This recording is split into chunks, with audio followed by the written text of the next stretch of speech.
પ્રસ્તાવના. પ્રિય વિદ્યાર્થીઓ, ભગવદ્ ગીતા અને હું આ પ્રકરણ આપણને જીવન જીવવાનો માર્ગ બતાવે છે. ગીતા એ અર્જુનને ભગવાન કૃષ્ણ દ્વારા અપાયેલા જ્ઞાનનો અદ્ભુત ગ્રંથ છે.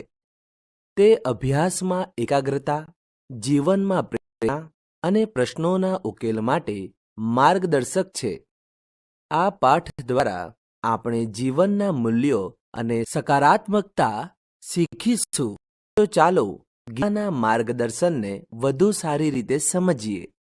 શાળામાં ગીતા જયંતીની ઉજવણી થઈ રહી છે. શિક્ષકો તથા વિદ્યાર્થીઓમાં ખૂબ ઉત્સુકતા છે. શાળાને વિવિધ રીતે સુશોભિત કરી છે. વક્તૃત્વ સ્પર્ધા, મહાભારતના પાત્રોની વેશભૂષા અને એક પાત્રીય અભિનય સ્પર્ધા પૂર્ણ થઈ. હવે મુખ્ય મહેમાનશ્રીનું ઉદ્બોધન શરૂ થઈ રહ્યું છે. વિદ્યાર્થી મિત્રો, આજે માગસર સુદ 11, શ્રીમદ ભગવદ્ ગીતાનો જન્મદિવસ. આ એક એવો ગ્રંથ કે જેનો જન્મદિવસ ઉજવવામાં આવે છે. આપ સૌને ગીતા જયંતીની શુભેચ્છાઓ. ભગવદ્ ગીતાએ ભારતના સંતો અને ક્રાંતિકારીઓને તો દિશા આપી જ છે. સાથે સાથે ગીતાની અસર આધુનિક અને પશ્ચિમી વિચારકો પર પણ ઘણી છે. ગીતા એ એવો ગ્રંથ છે જેને કોઈ સીમાડા નથી. તમને આનંદ થાય એવી કેટલીક વાત રજૂ કરું. આપણે જાણીએ છીએ કે જે રોબર્ટ ઓપનહાઇમર, જે એટમ બોમ્બના જનક કહેવામાં આવે છે, તેમણે પોતે કહ્યું છે કે એટમ બોમ્બના પ્રથમ વિસ્ફોટ સમયે તેમના મોઢામાંથી ગીતાના 11મા અધ્યાયનો એક શ્લોક સરી પડ્યો હતો. તો તેમણે ગીતાનો કેટલો અભ્યાસ કર્યો હશે. ખાસ તો એ કે તેમણે મૂળ સંસ્કૃતમાં જ ભગવદ્ ગીતાનો અભ્યાસ કર્યો હતો. તેમણે કહ્યું છે કે ગીતાએ તેમના જીવનની ફિલોસોફીને સૌથી વધુ આકાર આપ્યો છે. જ્યારે એક ભારતીય ભૌતિકશાસ્ત્રી ડૉક્ટર B.M. ગુપ્તા અદ્યતન સંશોધનને આગળ ધપાવવા માટે 1948થી 49માં અમેરિકા ગયા, ત્યારે તેઓ પ્રિન્સ્ટન યુનિવર્સિટીમાં આલ્બર્ટ આઇન્સ્ટાઇનને મળ્યા. આઇન્સ્ટાઇને જાણ્યું કે ડૉક્ટર B.M. ગુપ્તા ભારતના છે, તો તેમણે ભગવદ્ ગીતા અને ભારતની આધ્યાત્મિક અને દાર્શનિક પરંપરા વિશે તેમની સાથે ઉત્સાહપૂર્વક વાતો કરી. તેમણે શ્રીમાન ગુપ્તાને ગીતા અને અન્ય સંસ્કૃત કૃતિઓનો તેમનો અંગત સંગ્રહ પણ બતાવ્યો. બીજી એક વાત કહું. એક વખત રવિન્દ્રનાથ ટાગોર અમેરિકામાં એક વિશાળ પુસ્તકાલયની મુલાકાતે ગયા, ત્યારે તેમણે ત્યાં રખાયેલા સૌથી વધુ કિંમતી પુસ્તકો જોવાની ઈચ્છા વ્યક્ત કરી. ત્યાંના અધિકારીઓ તેમની સમક્ષ કપડામાં લપેટીને કાળજીપૂર્વક સાચવેલા ઘણા પુસ્તકો લાવ્યા. તેમાંથી રવિન્દ્રનાથ ટાગોરનું ધ્યાન શ્રીમદ ભગવદ્ ગીતા તરફ દોરવામાં આવ્યું હતું. રાલ્ફ વાલ્ડો એમર્સન અમેરિકન દાર્શનિક અને ક્રાંતિકારી હતા. થોમસ કાર્લાઇલ સ્કોટલેન્ડના મહાન ઇતિહાસકાર અને તત્વચિંતક હતા. એક વખત એમર્સન કાર્લાઇલને મળવા ગયા. કાર્લાઇલે એમર્સનને ચાર્લ્સ વિલ્કિન્સ દ્વારા કરાયેલો ભગવદ્ ગીતાનો અનુવાદ બતાવ્યો. તેણે એમર્સનને કહ્યું, આ સૌથી પ્રેરણાદાયી પુસ્તક છે. તેણે મારા જીવનમાં આરામ અને આશ્વાસન આણ્યા છે. હું આશા રાખું છું કે તમને પણ એ જ ફાયદો થશે. કાર્લાઇલે તેને ગીતા ભેટ આપી. તમને સમજાયું હશે કે ગીતા બધાને પોતાની કેમ લાગે છે. મને ક્યારેક વિચાર આવે છે કે અર્જુનમાં એવા તે કયા ગુણો હશે કે આવો મહાન ગ્રંથ ગીતા કહેવા માટે ભગવાને અર્જુનની પસંદગી કરી. વિદ્યાર્થી કાળથી જ અર્જુન કંઈક અલગ છે. ગુરુકુળમાં રાત્રે જમતી વખતે એકવાર દીવો હોલવાઈ ગયો, તો પણ સૌ શાંતિથી જમી શક્યા અને અર્જુનના મગજમાં એ વાત બેસી ગઈ કે સતત મહાવરાના કારણે અંધારામાં યોગ્ય જગ્યાએ જ કોળિયો જતો હોય તો સતત મહાવરાથી અંધારામાં લક્ષ્યભેદ પણ કરી શકાય. તે દિવસથી જ કામ શરૂ. રાત્રે અંધકારમાં પણ બધાને અર્જુનના ધનુષ્યનો અવાજ સંભળાવા માંડ્યો. હવે કરીએ અર્જુનની એકાગ્રતાની વાત. બધાને પક્ષી દેખાયું અને અર્જુનને માત્ર પક્ષીની આંખ જ દેખાઈ. એ ઘટના તો તમને સૌને ખબર જ હશે. અર્જુન જેવા ગુણો કેળવવા માટે શ્રીમદ ભગવદ્ ગીતામાં માર્ગદર્શન છે. ગીતામાં વિદ્યાર્થી માટે કોઈ એક અલગ અધ્યાય નથી લખવામાં આવ્યો, પરંતુ આદર્શ વિદ્યાર્થીના લક્ષણોથી ગીતા ભરપૂર છે. વિદ્યાર્થીનું એક મોટું લક્ષણ છે જિજ્ઞાસા. દુનિયામાં પણ અત્યારે ઇન્ક્વાયરી બેઝડ લર્નિંગ એટલે કે પ્રશ્ન આધારિત અધ્યયન પર ભાર મૂકવામાં આવે છે. સમગ્ર ગીતા ઇન્ક્વાયરી બેઝડ લર્નિંગનું શ્રેષ્ઠ ઉદાહરણ છે. અર્જુનના અનેક પ્રશ્નો છે. તેના ભગવાને જે જવાબ આપ્યા તેનું જ નામ ગીતા. ગીતા કહે છે,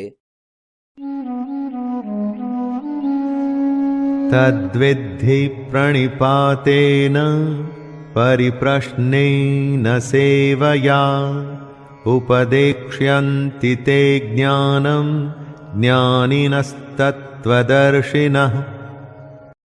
ગીતા 4 અધ્યાયનો 34મો શ્લોક.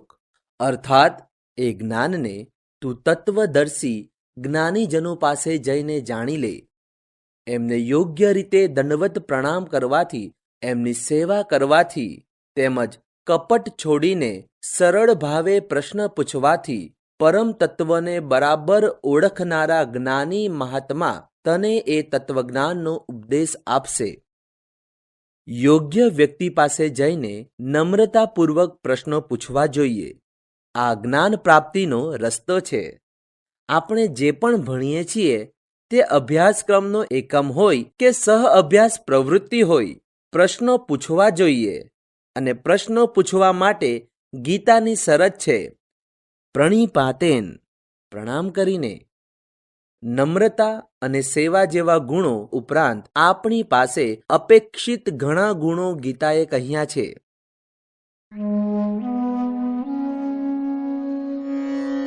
શ્રી ભગવાનુવાચ અભયં સત્વસંશુદ્ધિર જ્ઞાનયોગવ્યવસ્થિતિઃ દાनं દમશ્ચ યજ્ઞશ્ચ સ્વાધ્યાયસ્તપ આર્જવम्.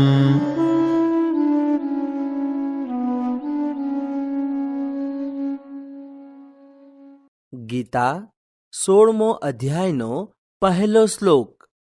અર્થાત ભયનો સંપૂર્ણપણે અભાવ હોવો, અંતઃકરણ પૂર્ણ રૂપે નિર્મળ હોવું, તત્વજ્ઞાનને અર્થે ધ્યાન યોગમાં નિરંતર દ્રઢ સ્થિતિ હોવી, સાત્વિક દાન કરવું, ઇન્દ્રિયોને પોતાના વશમાં રાખવી, યજ્ઞ, વેદશાસ્ત્રોનું પઠન પાઠન અને ઈશ્વરના નામ તેમજ ગુણોનું કીર્તન કરવું, સ્વધર્મ પાલન અર્થે કષ્ટ સહેવું તથા શરીર અને ઇન્દ્રિયો સહિત અંતઃકરણમાં રુજુભાવ હોવો. બીજી એક વાત ગીતામાં બહુ સરસ છે જે તમને ગમશે. કદાચ તમારામાંથી ઘણા મિત્રોને આવો અનુભવ પણ હશે. ધ્યાયતો વિષયાન પુંસઃ સંગસ્તેષુપજાયતે સંગાત સંજાયતે કામઃ કામાત ક્રોધોભિજાયતે. ગીતા 2 અધ્યાયનો 62મો શ્લોક. અર્થાત વિષયનું ચિંતન કરનારા પુરુષને તે વિષયોમાં આસક્તિ જન્મે છે. આ શક્તિથી તે વિષયોની કામના ઉત્પન્ન થાય છે અને કામનામાં વિઘ્ન આવવાથી ક્રોધ જન્મે છે. ગમતી બાબતોનું ચિંતન કરવાથી ઈચ્છા તીવ્ર થાય. હવે બધી ઈચ્છાઓ તો પૂરી થોડી થાય, તો પછી આવે ક્રોધ. क्रोधाद् भवति सम्मोहः सम्मोहात् स्मृतिविभ्रमः स्मृतिभ्रंशात् बुद्धिनाशो बुद्धिनाशात् प्रणश्यति.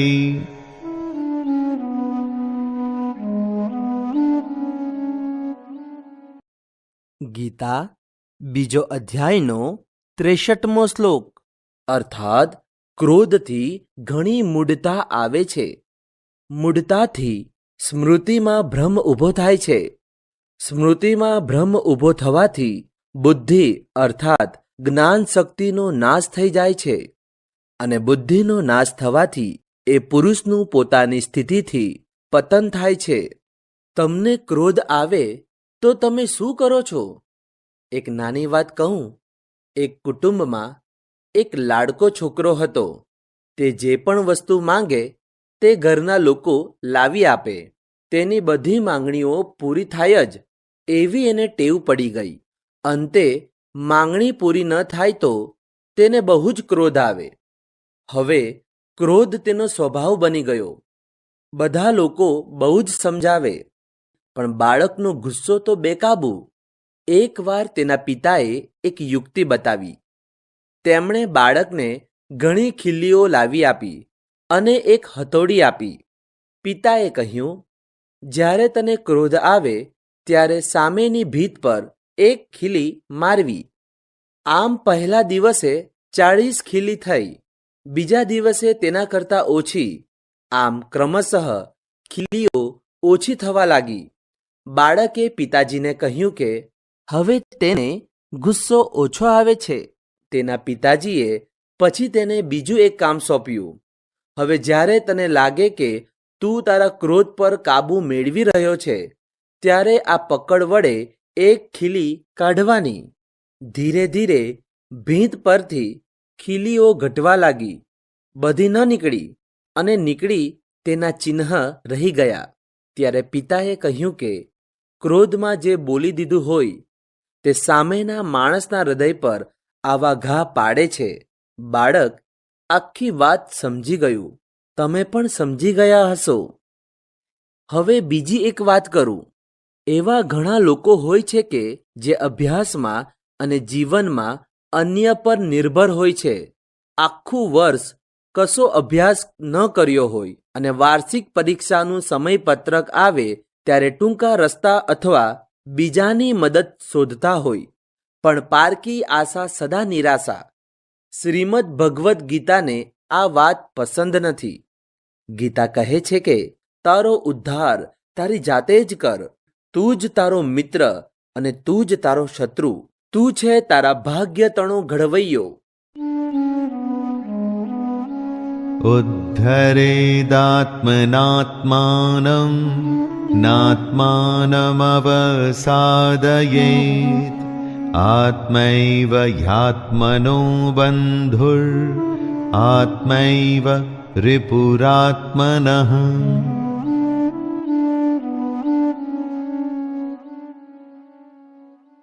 ગીતા 6ઠા અધ્યાયનો 5મો શ્લોક.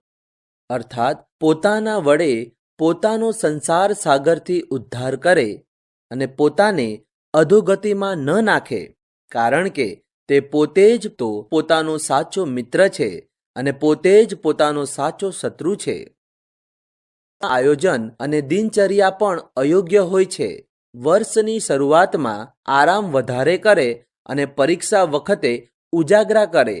કેટલાક બાળકો બિન સ્વાસ્થ્યપ્રદ અને વધારે પડતા આહારના કારણે મેદસ્વીતા જેવા રોગનો ભોગ બને છે અને કેટલાક વિદ્યાર્થીઓ પરીક્ષા વખતે તણાવના કારણે ઓછું ખાય કે ન ખાય એવું કરે છે.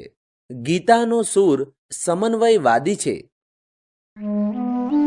युक्ताहार विहारस्य युक्त युक्तचेष्टस्य कर्मसु युक्तस्वप्नावबोधस्य योगो भवति दुःखः।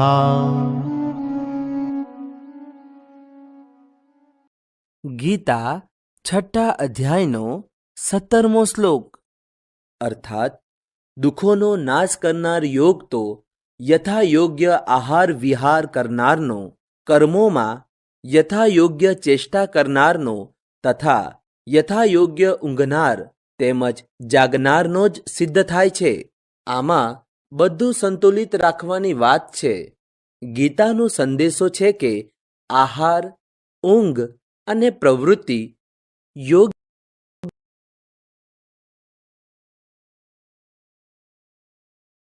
પ્રકારના આહારની વિગત પણ ગીતામાં 17મા અધ્યાયમાં 8 થી 10મા શ્લોકમાં સ્પષ્ટ છે.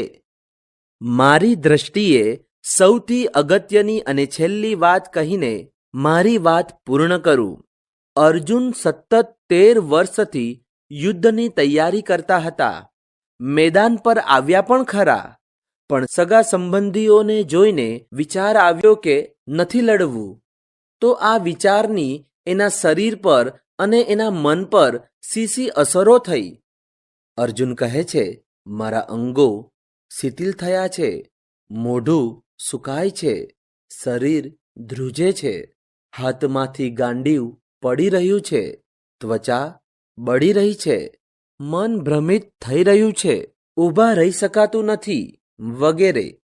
ગીતાના પહેલા અધ્યાયમાં અર્જુન પોતાની આ સ્થિતિનું વર્ણન કરે છે. તમને પણ પરીક્ષામાં આવું ક્યારેક થતું હશે ને? આ બધી વિચારની અસર છે. ઘણીવાર તો પ્રશ્નપત્ર હાથમાં આવે એ પહેલાં એ અઘરું જ હશે અને મને નહીં જ આવડે એવી ખોટી ધારણા બાંધી લેતા હો છો. નબળો વિચાર માણસને નબળો પાડે. પરીક્ષામાં કે જિંદગીની કોઈ પણ બાબતમાં આવું જો થતું હોય તો ગીતાના બીજા અધ્યાયના શ્લોક 52 થી 72માં વર્ણિત સ્થિત પ્રજ્ઞના ગુણો વાંચવા જોઈએ. ચિંતા, નિરાશા, હતાશા વગેરે એવા ભાવો છે કે જે આપણી શક્તિને ક્ષીણ કરે છે. એક સવાલ નથી આવડતો તો તેની ચિંતામાં બીજો સવાલ ભૂલાઈ જાય છે ને. હાથ ધ્રુજવા માંડે, પેટમાં કંઈક થાય, બરાબર ને? ભગવાને ગીતામાં નબળો વિચાર કાઢીને વિધાયક અને તર્કશુદ્ધ વિચારો રોપ્યા છે. આ જ તો છે શ્રીમદ ભગવદ્ ગીતા. તમે બધા ભણવામાં અને જીવનમાં બધે જ સફળ થાઓ તેવી શુભેચ્છાઓ સાથે હું વિરમું છું. સારાંશ. આ પાઠમાં શ્રીમદ ભગવદ્ ગીતાના મહાન આદર્શો અને શિક્ષણના મહત્વ પર ભાર મૂકવામાં આવ્યો છે. ગીતા માત્ર ધર્મગ્રંથ જ નહીં પણ જીવન માટે માર્ગદર્શક છે. લેખમાં ઓપનહાઇમર, આઇન્સ્ટાઇન અને ટાગોર જેવા મહાન વ્યક્તિઓ પર તેની અસરનું વર્ણન છે. ગીતા નમ્રતા, જિજ્ઞાસા અને સાત્વિક વર્તન જેવી ગુણવત્તાઓ શીખવે છે. ક્રોધ અને તણાવથી મુક્ત થવા માટે પણ માર્ગદર્શન આપે છે. આ પાઠ જીવન જીવવા માટેના મૂલ્યો સમજાવતો ઉત્તમ માર્ગદર્શક છે.